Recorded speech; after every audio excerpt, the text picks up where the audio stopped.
Tour Stories / The Check-In is made possible by our friends over at Izotope. You know Izotope, and you know they are the best in audio repair, mixing, mastering, and general audio magic, like removing the heater sound that's going on right now. Thank you, Spectral Denoise. Head over to izotope.com for frequent deals on plugins for audio restoration, mixing, mastering, and more. That's izotope.com.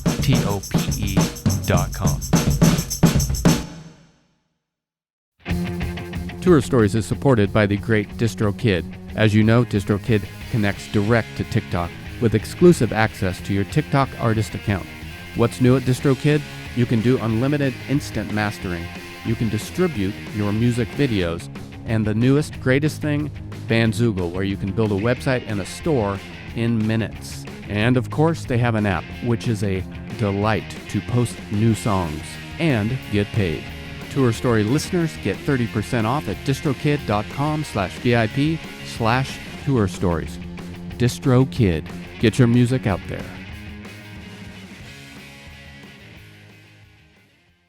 I'd like to welcome our newest sponsor, Schecter Guitars. Yes, I play drums, but in my band, I am the lead guitarist and I play Schecter. Schecter makes a wide variety of guitars in various styles, all high quality built with the best materials and pickups, beautiful fretboards, and always a comfortable feel. The bonus with these high quality instruments is that they are priced right. I just ordered 2 guitars. The one I can tell you about is the Robert Smith Ultra Cure in Black Pearl. Also consider heading over to the Schecter Custom Shop and find yourself a premium USA-built instrument and have it shipped straight to your door. Head over to schecterguitars.com. You'll be there for a while, trust me.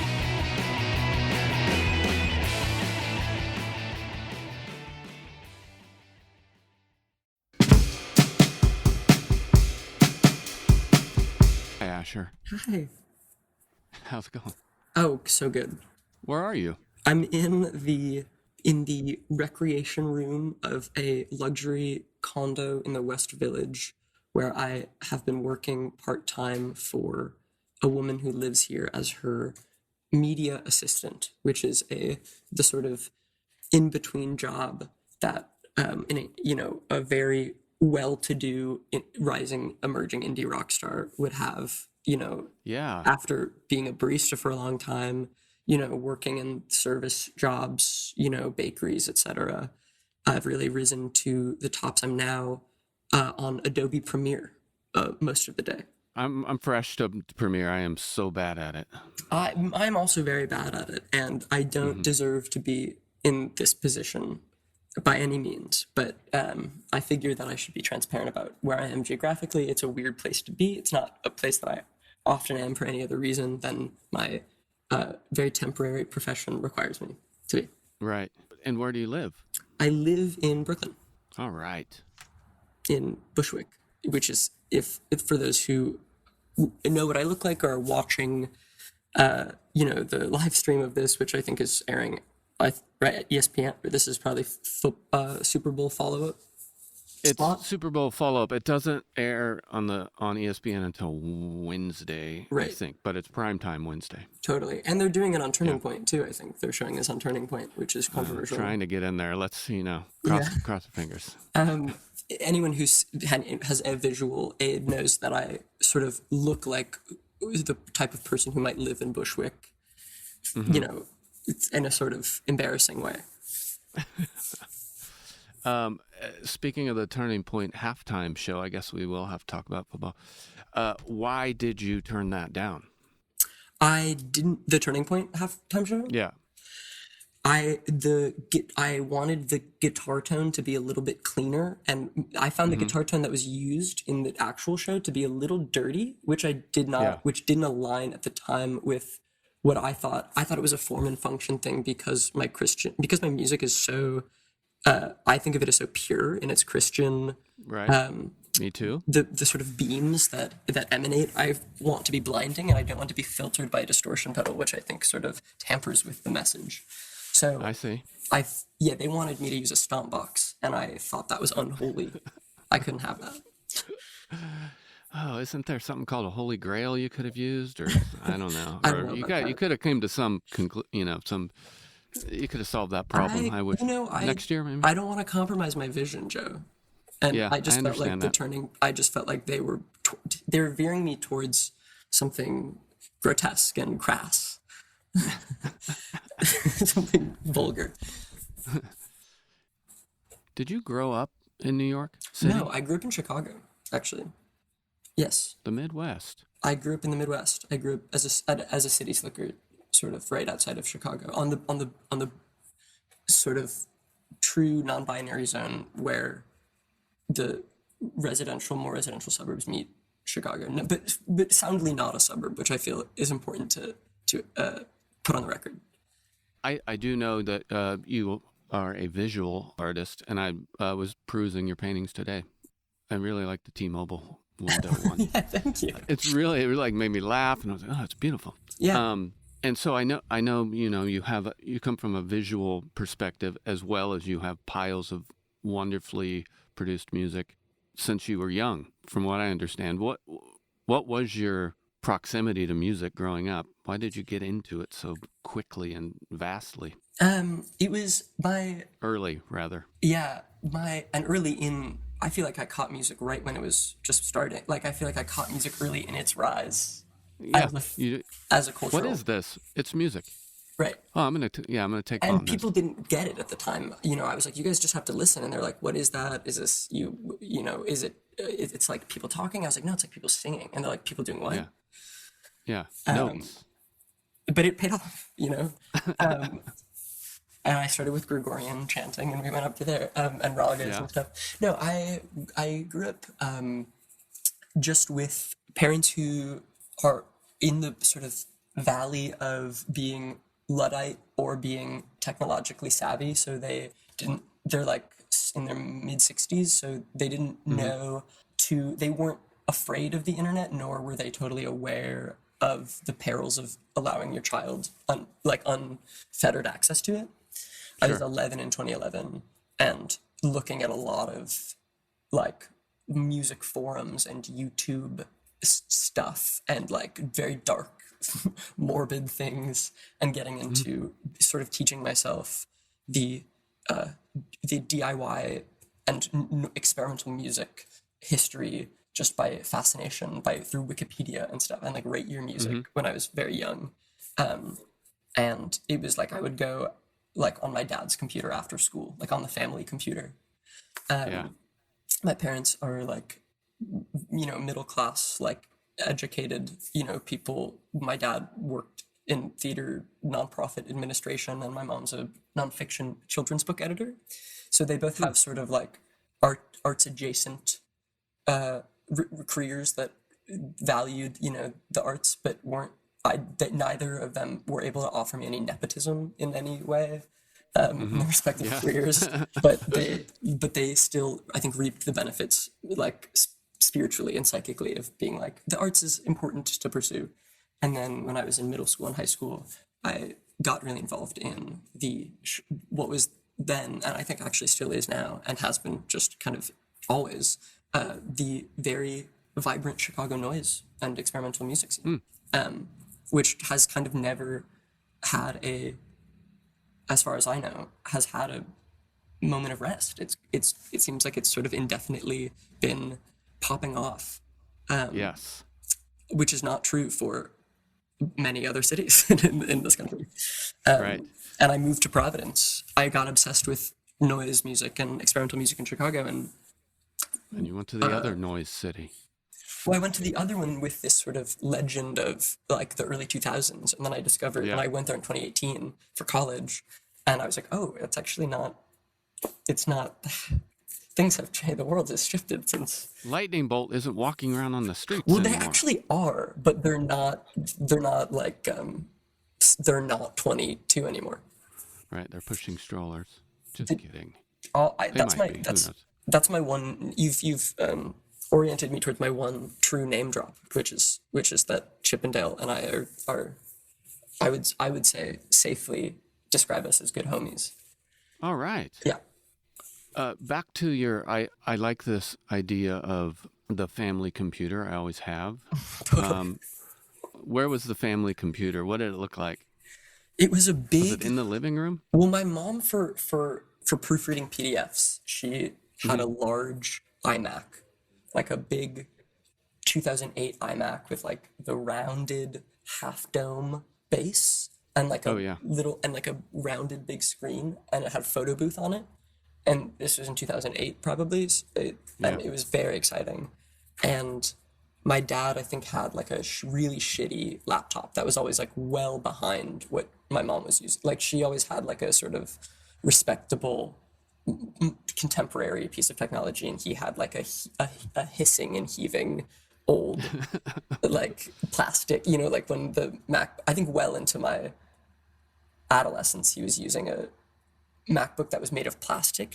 Like they started making them out Yeah, of metal in like 2012, but yeah. there those ones with like white plastic. I had a white one. Yeah, that was Yeah, my first one, I think. Was it in the kitchen, it was living in room?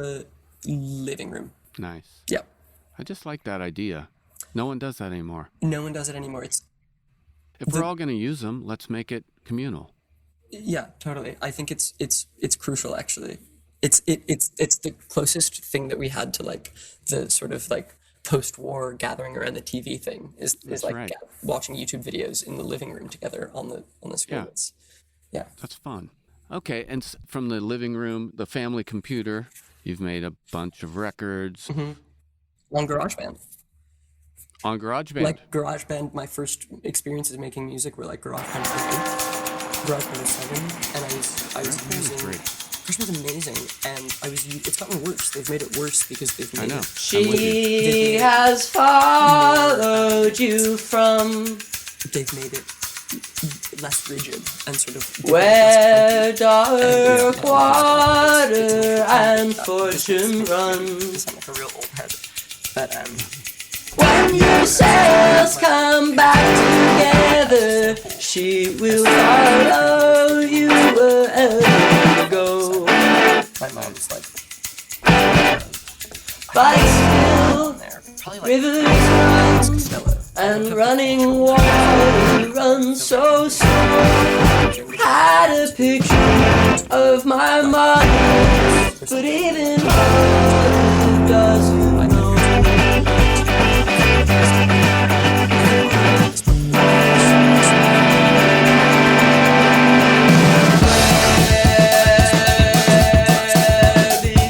Yeah, they are. But now they've come back around. And someday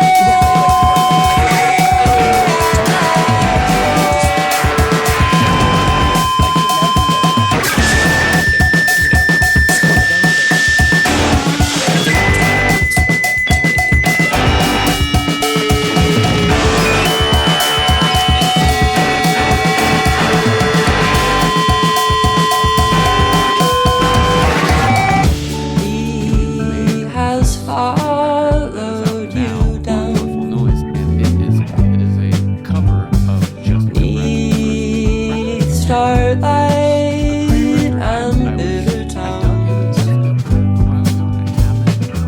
Hard winds cling to roads that you ride on your way back home.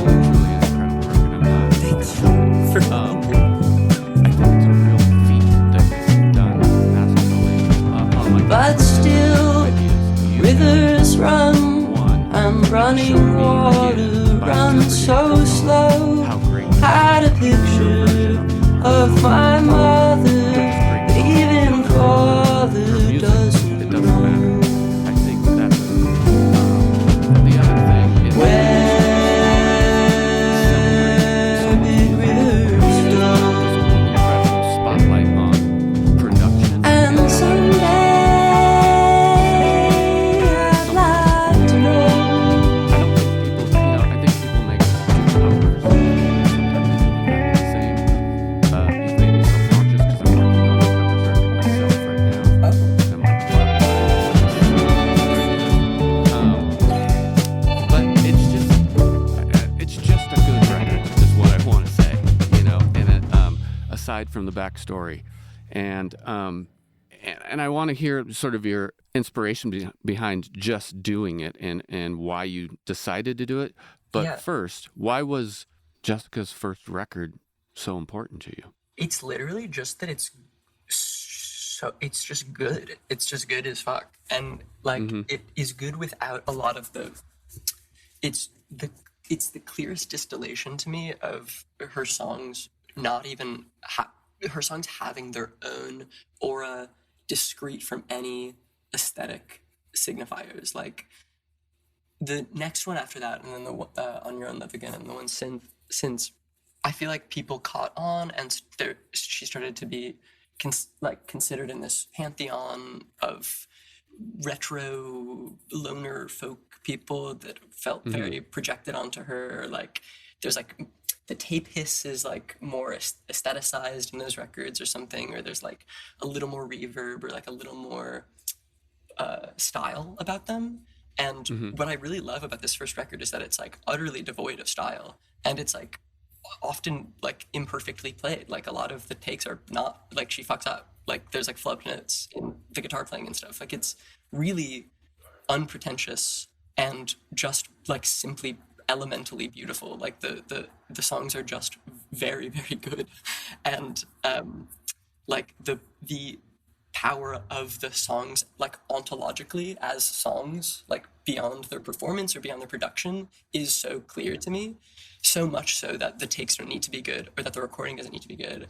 Yeah. They just like are, it's like raw ore. It's like the core thing. And there are even my favorite records ever, or records that I like even maybe more than that record, is not true for. Like that's a unique quality to that record, I think. That like is pretty rare. So I've always been interested in that record. There are a few records that I have considered covering in full just because they're records that like I hum along to, like other melodies, or like I know so well that I just like am like riffing on them. Yeah. You know, like scatting like alongside the doing a sort of like just absent-minded like this is a thing that I've seen theater kids do that I really find actually pretty abhorrent when it's done publicly, but like harmonizing with music that's being played. Gotcha. I find that to be sort of unacceptable if you're not alone. But there are a few records that I find myself doing that to, just because I'm like so excited, I think, by the melodic possibilities that are in there. And the other thing about this record is, I think because it's so elemental, it leaves an enormous amount. There's like so much open space and so much harmonic suggestion to me that's in that record. And so I was like, oh, it would be so fun to like just like explore it, like actually just like get in there and see and like put down the arrangements that I'm hearing, or like the chord progressions that are played only on like 2 or 3 notes there, but like, you know, have some other implications to them. And you've done it so clearly. Like after you say that, I'm thinking I can really see your perspective on it, because you change them, and again sort of expose something that about her music. You know, there are things. I think it's easy. This is going to sound sort of pretentious, and I don't mean for it to, but I think it's easy for people to not hear. When music is guitar and voice, especially this happens when it's guitar and female voice, people, I think, can dismiss the tonal and thematic variations between songs. And I think people can tend to think of an album that's guitar and voice as like, this is sad folk music that's intimate. And that record to me has some songs for which that's true. But there are a lot of songs on that record that I find to be impossibly heavy, like in their original forms, like are like crushing or like jubilant. And there's a lot of, to me, there's actually an enormous variation on what these songs are and what they're getting at, and the era that they take place in, and the setting, and the light, and the color palette. Like, I actually think there's a great deal of variation, more than I think is given credit to that album. I think if you, especially because they're all on the same tempo, and they're like on the same key, and they're all like recorded with a mic. So I think if you listen to that album and once or twice, you're like, okay, she's doing sort of the same sort of thing 12 times or whatever.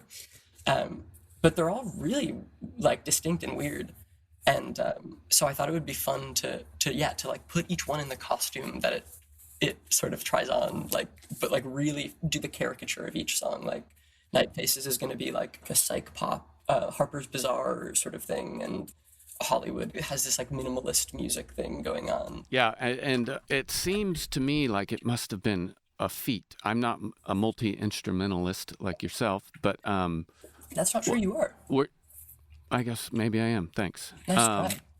Fact check. But I'm making covers record. A lot of people that I've asked to be involved that have turned me down.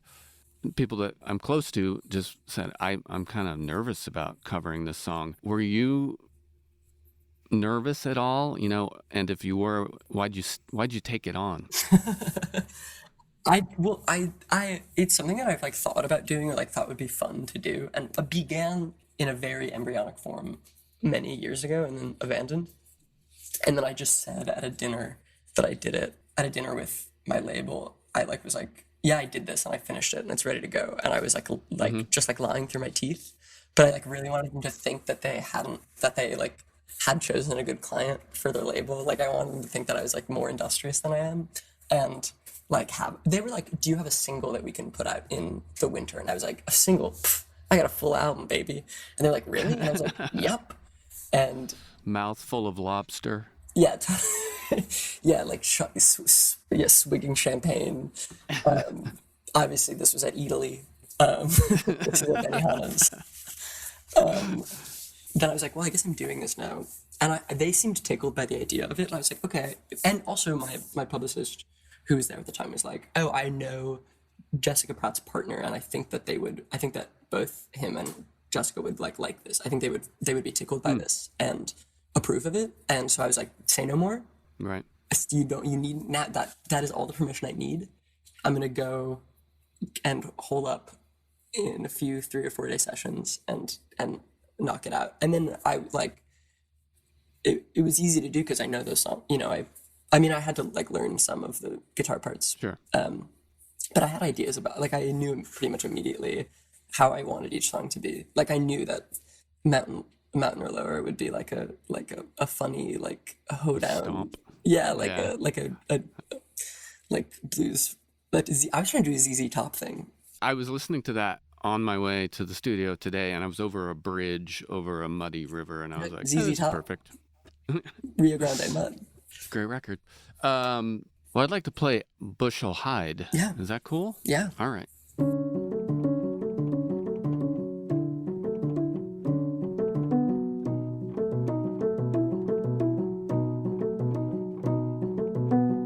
I am calling out to you from another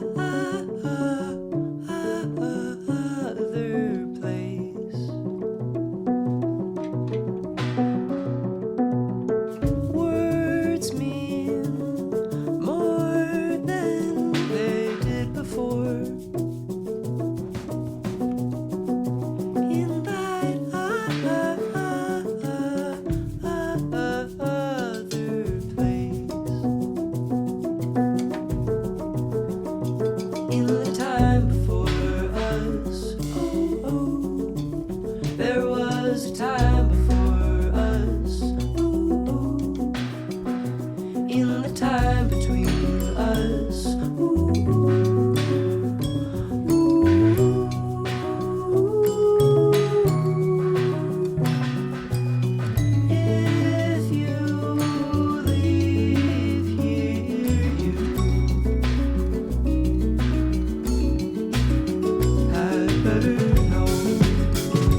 drum wise, it's kind of a disco groove, but it's, it's not at a disco BPM, but Totally. I love that. Still dance to it. I'll admit that I was nervous about your appraisal because you're a drummer. I sort of think that a lot of my records, to be very indulgent, are sort of drum records. Like it's the last instrument I tend to track because it's the one that I feel that I can. Oh, really? Yeah, it's the one that I feel I can play with the most acuity. It's the one that I feel like I can play the most expressively and the most intentionally. I feel like the other instruments I tend to have to just get down so that I have them there. And then I can like do a good performance. All the other instruments are like a bunch of takes pasted together. Okay. And drums are Right. pretty typically like it's one take where it's like the performance that, and I feel good about it. And I will say, there's some drumming on the Big Mother River. There's some pretty cool drumming on that. This record, I was like, this is a drummer's record. Right. Big Mother River is the one with the crazy guitar and drums at the beginning. Yeah, there's like cowbell. Cuts. Yeah. Yeah. I can't figure that drum beat out. I tried. Yeah, The fast part. the fast part. Yeah, I was feeling pretty. I was like, for the drum heads, for the Joe strummer heads in the listener fan base, they're gonna be like, this is pretty cool. But yeah, the Bushelhead beat is that like there's an Evelyn Champagne King song that's taken from. Okay. Well, yeah, and I guess let's stay on drum for 1 second. Now that I know you typically do drums last. On Night Faces, which is a song I keep going back to a lot on the record, Yeah. the drums add this like kind of West Coast breeze to it, and it's interesting to me that if you did do those last, I would just think, oh, you put this kind of smooth, breezy beat over, and then you can layer on it, but you do it last, and that's the magic. Yeah, I might have done a scratch take that to Yeah. play to, but definitely that take that is in there is the last thing. When I hear the fills, I'm like, oh, I definitely did those last. Like that's something that I was like fussy about probably. In order to get stuff done, I tend to the first things that I record in any song I try to do basically as sloppily and quickly as possible, and then wait to be painstaking towards the end. And I know that I'll be just more sensitive to my own drumming. Like that's the thing that I'll hear and be responding to in a negative way. So that's the thing that I feel is worth me laboring over. And it seems like you might have like 3 vocal ranges that you use. The high stuff is so beautiful. Oh, thanks. I feel like I've unlocked it recently. I started estrogen last year. I don't actually think I was thinking that this would when like trans guys transition, like it pretty dramatically affects your vocal range. And yeah, I thought that this was true for trans women too, because I was like, oh cool, like I'll start taking estrogen, my voice will raise. And I actually learned that it's entirely not true, and like physiologically your voice actually does not change at all. And a lot of trans women like voice train, but I haven't been doing that. But I have been in the past year, for maybe just in a placebo way, I've just been like, yeah, my falsetto's gotten better. Like I've like my C4 to C5 is a little shinier than it. And I'm kind of understanding how you put together the songs, except what do you typically start with? Do you start with guitar? Is that your... Yeah, I try to do guitar or whatever the most structural.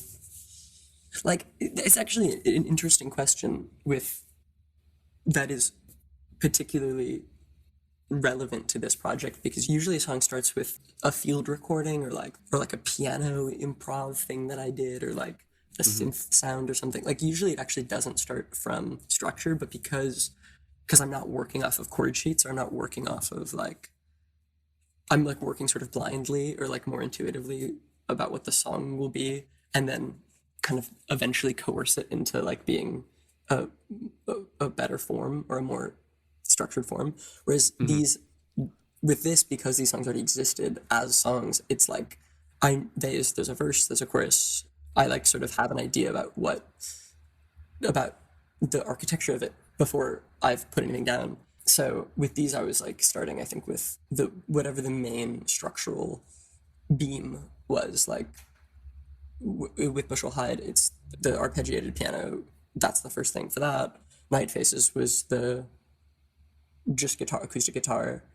Yeah, with like most of them, I think it was probably the guitar if that's what they're written on. But with like Midnight Wheels, which is almost all MIDI actually, that's like mostly in it is. Ableton. I think I just programmed the MIDI, like the chords in MIDI, and then sang over them. Right. Did you study music, or are you self-taught? No, You totally. seem to Yeah, have such a command over all these instruments. self-taught, but I don't really know. Like I don't know what like a minor seventh chord is. So it's like taught with, you know, like it would be sort of self-congratulatory to say that I've taught myself music. I'm not conversant in any way. Like I didn't teach myself music. Like jazz musicians have taught themselves music. The other thing that really sticks out for me as well is your command of noise and ambience. Thanks. And where it pokes out, especially on these songs, again, as you were saying, it's like your process is probably a little bit different because these songs are already written. Yeah. Your choice of noise and ambience is Yeah. but where it pokes out in these songs, it's always like surprising. It's like a pretty part, quote unquote pretty Yeah. part, and then comes up something kind of yucky and in the best way. And thorny and sort of, yeah. I'll say that it's also like it was very nice. It's very easy to do that. Like that's a much less impressive feat, I think, when you trust the songs. I think probably like you know, very interested in where pop music meets noise music and difficult music meets, you know, generous music. Yeah. And in doing that, in making that, it's like really hard to figure out. It's like it's like nearly impossible to figure out how to do that yourself. Like the like thing that is I would say probably the like governing difficult challenge that I have in songs is like trusting either that the song is good enough to allow for noise, or being precious about the song and wanting to you know, like you write something and you're like, you write something that is in a rare way sort of good, and you like want to show it off because you're like Right, actually like it, and then you don't want to fuck it Yeah. up, but then maybe it's not as good as you thought, and so you should like cover it and noise it, whatever. It's like very nice to have songs that you don't have to worry about being good, like you just know that they are, and you also don't have to worry about them. You don't have to worry about obscuring or obfuscating them because they exist in their plain form elsewhere. So you kind of have these like second drafts. Like I think that was maybe one of the this is like also to answer like how do you have the like megalomaniacal hubris to do a project like this? And I actually feel that it's like sort of the opposite, where I'm like, this actually is way safer to do because the songs already exist. Like I'm not fucking anything up, and I'm not obviously these aren't going to overshadow the originals, and also unlike putting out an album of my own songs, it's like these are by definition a afterthought or like an asterisk. So like it actually the stakes are much lower to me. But yeah, so like the original copies already exist. I'm not going to step on the brilliance of the original. The most I could do is like, you know, put some clutter out into the world that I think is pretty easily filed away. So I think I allowed myself a little more lenience with being noisy, or a little more like a wider margin of error, or was able to focus my eyes a little more squarely on the process of doing weirder sounds, and you know, kind of stretching my legs out in that realm, because I really trust the integrity of the songs and the power of the songs. Right. Do you find that adding a bed, a noise bed, let's say, sometimes is the glue? Yeah. Have you ever done it? You know, you've put together the song and you're like, oh, I need something. Totally. Because I love that magic. It's a magic trick, and I love it. Totally. And with these particularly, because like with other songs, sometimes I'll make some noise and I'll have a sort of amorphous, abstract thing, and then I'll try to pull songs out of that, or like pull shapes from that. Yeah. That was like a lot of the album that I put out before this, called 8 Tips, is like has that as a method. And this is the opposite, where it's like, okay, I've built the song, like I've recreated the song in the way that I want, but like now I get to like drape it in stuff, or like now I get to like really like put some, you know, put in the moisture, put in the sauce. Like, so that was very fun. You should be very proud of this record. It's Thank so you. good. It's like legitimately very meaningful that you like it. I don't take it for granted. And I listen to a lot of records, and I listen in my car a lot. I'm just like, second time around, I'm like, fuck, this record is good. It's so good. Yay. Thank you. What about performing these tunes live? You got any plans to do that? I don't. We're going on tour in the West Coast for the first time. We're coming to Seattle. Oh, great. By the way. Where are you playing? Sunset Tavern, is that in Seattle? Oh, that's a great place. We're playing at the Yeah, Sunset in Seattle. Tavern in Seattle. My grandmother lives in Port Townsend, Washington. That's where she retired. My grandparents retired. Have you been there much? Yeah, not a ton, but a few times in my life. It's very beautiful. It is. I was just there last year. My grandfather passed away last year. I was there. Beautiful, severe landscape with the Yeah. with the land toppling into the sea and everything. Yes. So we're gonna go on tour in May, and I haven't really figured out what we're gonna play. I gotta teach the band. The band is my friend Betsy and my friend Martin. Play bass and drums. So, and we're kind of a noise rock. We're like live. It's not so fruity.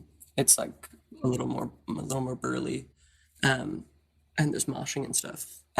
So I don't know. I gotta figure out what the plan is. There's another record coming out in August, like a real Asher White record. Wow. You're pumping them out. Great. Keep doing it. Thanks. I'll try. Again, congrats on this record. It's great to talk to you. It's such a pleasure. The record is out now on the wonderful Joyful Noise. The venerated I have a Joyful drum Noise record Records. on Joyful Noise. I love those people. And travel safe when you get out there. Thanks so much. Likewise. All right. Great God to talk to you. bless. She has followed you from where dark water and fortune run. When your sails come back together, she will follow you wherever you go. But still, rivers run, and running water runs so slow. Had a picture of my mother, but even mother doesn't know.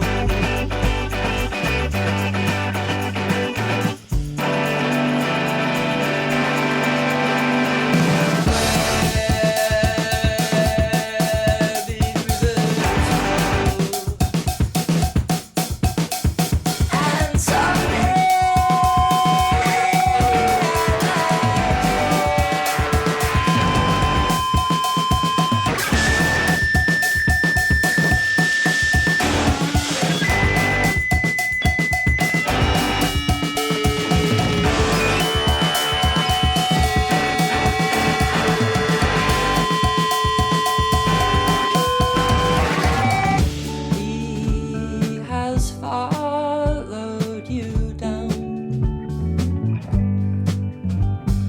'neath starlight and bitter towns.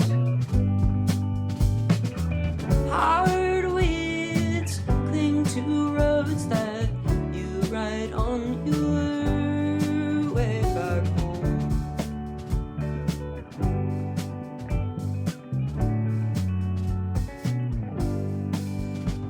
But still, rivers run, and running water runs so slow. Had a picture of my mother.